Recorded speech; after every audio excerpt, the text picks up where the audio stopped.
안녕하십니까. 고려대학교 윤성식 교수입니다. 35강에서는 중도적 소비 원칙에 대해 말씀드렸습니다. 36강에서는 수입보다 지출이 작은 경제 생활을 불교적으로 실천하는 구체적 방법에 대해서 이야기해 보겠습니다. 중도 절제의 단순 소박한 삶은 소득 내의 지출을 의미합니다. 제 강의는 제가 동국대학교 불교학과에서 석사 박사 논문을 쓰며 공부했던 내용에 기초하여 쉽게 풀어서 설명하는 강의입니다. 보다 학문적이고 체계적인 내용은 석사 박사 논문, 저의 저서, 부처님의 부자 수업 등에 일부 정리되어 있습니다. 부처님은 자바함경에서 다음과 같이 말씀하셨습니다. 마치 저울을 잡은 사람이 적으면 보태고 많으면 더러 평평해야 그만두는 것 같이, 그리고 착한 남자도 재물을 헤아려 수입과 지출을 알맞게 한다. 곧 수입이 많고 지출이 적거나 지출이 많고 수입이 적거나 하게 하지 않는다.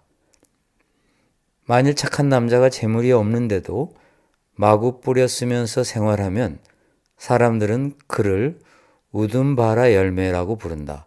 그는 종자가 없고 어리석고 탐욕이 많아 그 뒷날을 돌아보지 않기 때문이다.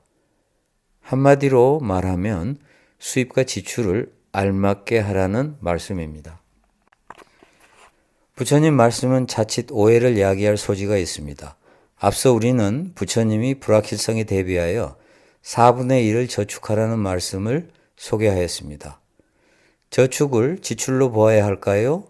지출로 보지 않아야 할까요? 저축을 만약 지출로 보지 않는다면 수입과 지출을 동일하게 하게 되면 저축할 돈이 생기지 않습니다. 따라서 우리는 그렇게 해석하면 안 됩니다. 저축은 지출에 포함된다고 봐야 합니다. 그렇다면 투자는 어떨까요?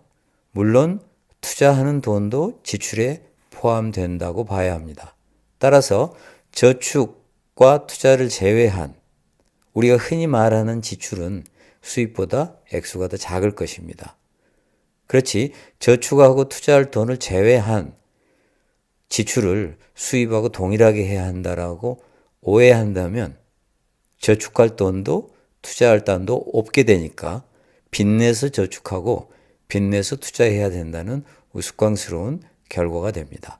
따라서 부처님의 말씀은 우리가 흔히 생각하는 지출, 그걸 쓰고 남는 돈은 저축하고 투자를 해도 되지만 불필요하게 돈을 쌓아둘 필요는 없다.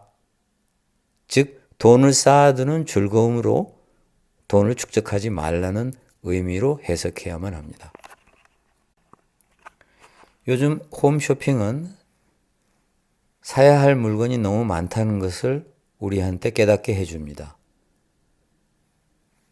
백화점에 가보면 사지 않고는 견딜 수 없습니다. 아마존이라고 하는 세계적인 인터넷 쇼핑몰이 있습니다. 아마존에서는 너무 쉽게 원 클릭으로, 즉 클릭 한 번 하면 소비를 선택할 수 있습니다. 한번 검색하고 나면 어떻게 알고 비슷한 물건을 계속 사라고 이메일로 광고를 보내줍니다. 홈쇼핑을 보고 있으면 점점 말려들게 됩니다. 꼭 사야 할 이유가 너무나 절실하게 느껴집니다. 알고 보면 없어도 별 문제가 없는데 사면 좋은 물건이 생각보다 많습니다. 사치품이 아니더라도 우리에게 절실하게 필요하지 않은 물건은 적정하지 않기에 중도적 소비가 아닙니다. 우리의 목적과 기능에 비추어 필요한 것이 적정한 것이죠. 우리는 앞에서 중도적 소비가 분수에 어긋나지 않고 적정해야 한다고 보았습니다. 오늘날 기업은 온갖 기술과 멋진 디자인으로 꼭 필요하지는 않지만 그냥 갖고 있는 것만으로도 기분 좋게 만드는 물건을 판매합니다. 어떤 제자가 컴퓨터 자판기에 먼지 터는 도구를 구입했기에 제가 그 제품을 얼마나 쓰겠느냐고 했습니다. 물론 먼지 터는 도구가 있으면 용도는 분명 있겠지요. 그거 아니어도 먼지를 제거할 수 있고 또 사람들이 컴퓨터 자판의 먼지를 얼마나 그 도구를 사용해서 털어낼까 그런 생각을 했습니다. 먼지털이는 가격이 비싸지 않기 때문에 그 학생에게는 분수에 어긋나는 물건은 아닙니다. 그렇지만 목적과 기능에 비추어 볼 때 과연 필요한 물건인가, 즉 적정한가 생각해 볼 일입니다. 현대인에겐 과거와는 상상할 수도 없을 만큼 견디기 힘든 소비 유혹이 무차별적으로 공격을 퍼붓습니다. 웬만한 인간은 견디기 힘들고 소비에 넘어갑니다. 소비의 유혹에 넘어갑니다. 어쩔 수 없이 소비에 내몰리게 되는 상황을 제대로 보지 못하고 자유의지에 의해 구매했다고 착각하기도 합니다. 오늘날은 소비하지 않을 수 없는 시대입니다. 그런데 소비에 맞추면 소득이 부족해서 힘이 듭니다. 대출을 받아야 하거나 신용불량자가 될 수도 있습니다. 소비로 인해 현대인은 신용불량으로 내몰립니다. 우리는 소비에 맞추어 경제생활을 하지 말고 소득에 맞추어야 합니다. 그러나 소득에 맞추어 살면 사고 싶은 물건을 사지 못하니 재미가 없습니다. 사람이 소득에 맞추지 않고 소비에 맞추려고 하는 이유가 사고 싶은 물건이 너무 많기 때문입니다. 단순 소박한 삶을 살았더니 소득이 부족하지 않다면 문제가 없습니다. 단순 소박하게 사는데도 소득이 부족하다면 첫째, 부처님 말씀대로 열심히 돈을 벌거나 둘째, 경전에 쓰여 있는 불교 이상 국가처럼 나라에서 복지를 통해 소득을 보완해 줘야 합니다. 아무리 열심히 돈을 벌려고 해도 요즘 세상에 돈을 벌기 쉽지 않습니다. 단순 소박하게 살고 열심히 돈을 벌었는데도 소득이 부족하다면 나라에서 해결해 줘야 하는 것은 아닌가 부처님 말씀에 비추어서 생각해 봐야 하겠습니다. 단순 소박한 삶을 산다면 소비에 맞추는 생활을 하건 소득에 맞추는 생활을 하건 큰 차이가 없습니다. 우리에게 단순 소박한 삶이 쉽지 않기에 아예 처음부터 소비에 맞추는 생활을 하지 않고 소득에 맞추면 단순 소박한 삶을 강제할 수 있습니다. 소비에 맞추는 생활은 남에게 어떻게 보이는가에 신경 쓰지 않을 때 가능합니다. 우리가 습관에 의해 이런 행위를 할 수도 있지만 소비의 유혹은 언제 이러한 습관을 무용지물화할지도 모릅니다.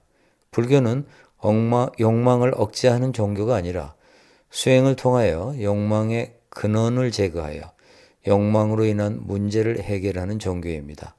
소비 중독에서 벗어나기 위해서는 금욕으로 치달을 것이 아니라 불교 수행에 의해 불타는 나의 욕망의 근원을 제거해야 합니다. 명품을 보고 억지로 참는 사람이 아니라 명품을 보고 담담할 수 있는 사고와 행위가 체화된 사람이 진정한 불자입니다. 욕망의 근원을 제거한다는 표현도 사실 불교적인 표현으로 보면 적합하지 않습니다. 그러나 이에 대해서는 나중에 다시 설명하겠습니다. 수행을 통하여 수입보다 지출이 작은 경제 생활을 하는 방법은 생각, 마음을 바꾸어 행동을 바꾸는 불교적 지혜입니다. 반대로 행동을 바꾸어 생각, 마음을 바꾸는 방법도 있습니다. 수입보다 지출이 작은 경제생활, 즉 중도절제의 단순 소박한 삶을 의도적으로 하면 어느새 생각과 마음이 바뀌어 의도적인 행위가 자연스러운 행위가 됩니다. 다만 이렇게 되기 위해서는 반드시 수행하는 방법과 단순 소박한 삶을 병행해야 합니다. 오직 단순 소박한 삶을 강제하면 그것은 또 하나의 금욕입니다. 수행과 단순 소박한 삶이 서로 영향을 미치면서 어느새 생각, 마음이 바뀌고 단순 소박한 삶이 자연스럽게 몸에 체화됩니다. 수입의 범위 내에서 지출하는 습관은 어렸을 때부터 길러주지 않으면 나이 들어서 갖기 어려운 습관입니다. 아무리 늦어도 결혼 전에는 가져야 할 습관입니다. 오늘날 저소득층이 수입의 범위 내에서 지출하기 어렵다는 것은 이해가 되지만 중산층은 왜 수입의 범위 내에서 지출하지 못할까요? 미국의 조사에 의하면 중산층이 부자들의 소비를 흉내내다가 경제적 어려움을 겪는다고 합니다. 저는 우리나라 중산층도 상당수가 과잉 소비에 빠져 있다고 봅니다. 중산층의 소비는 생존을 위해 소비한다기보다 생존 이외의 욕망 충족을 위해 쓰여집니다. 우리는 옷을 사는 게 아니라 상징과 이미지를 위해 돈을 씁니다. 브랜드는 내가 누구인가를 나타내주는 가장 명료한 신호입니다. 따라서 현대인은 브랜드에 목을 맵니다.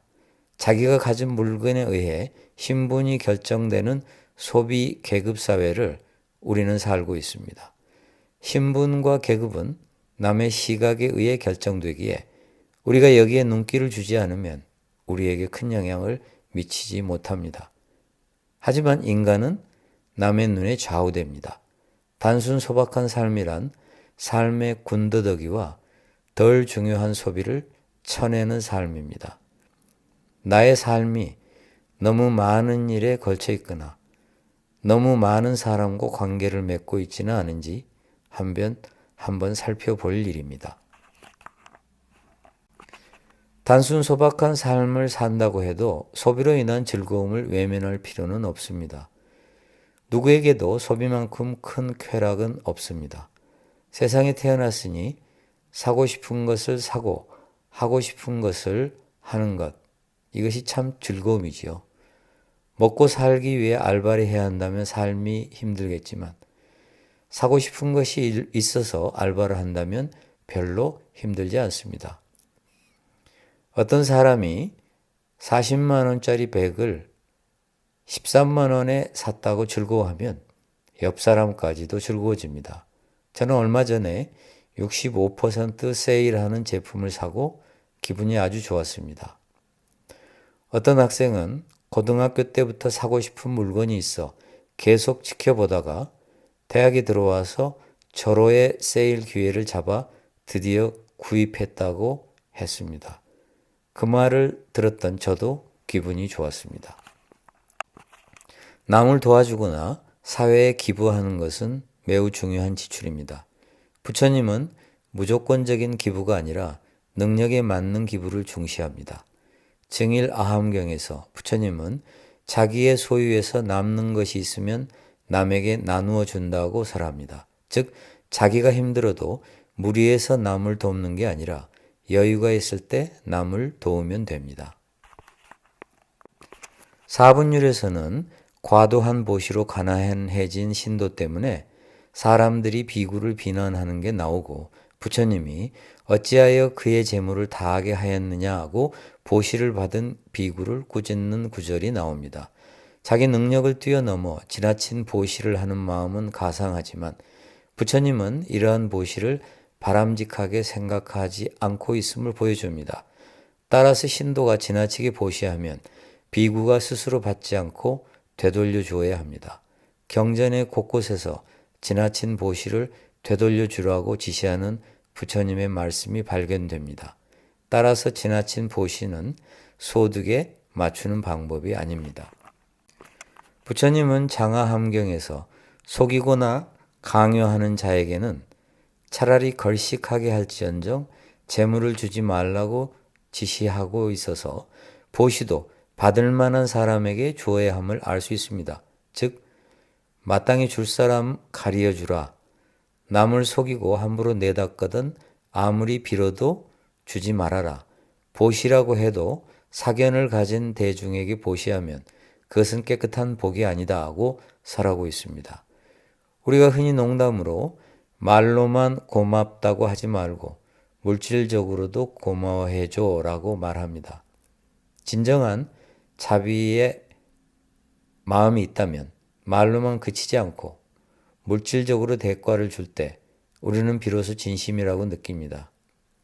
불교의 정신이 자비라면 물질적으로 표현될 수 있을 때 비로소 진심이라고 느끼게 됩니다. 그러나 이러한 자비도 아무에게나 베풀어서는 안 되고 받을 자격이 있는 사람에게 베풀어야 한다는 것입니다. 자바함경은 많은 재물을 얻으면 즐거이 스스로 쓰고 부모를 공양하고 처자와 친척과 권속을 돌보며 종들을 가엾이 여겨 돕고 여러 벗들에게 보시하오. 때때로 사문이나 바라문에게 공양해라고 설함으로써 지출의 우선순위를 엿볼 수 있는 단서를 제공합니다. 무엇보다도 불교는 자기 희생을 강요하지 않고 가장 먼저 자기를 고려하는 지출을 중요하게 생각합니다. 즐거이 스스로 쓰고라는 구절과 유사한 구절이 경전의 곳곳에서 나타납니다. 자기를 먼저 고려하는 지출과는 이기적인 지출이 아니라 논리적으로 당연한 지출입니다. 우리가 알고 있는 불교는 사실 잘못된 불교일 수 있습니다. 불교는 논리적이어야 합니다. 논리적이지 않다면 그것은 불교가 아닙니다. 이상으로 부자 수업 36강을 마치겠습니다. 저는 고려대학교 윤성식 교수입니다. 감사합니다.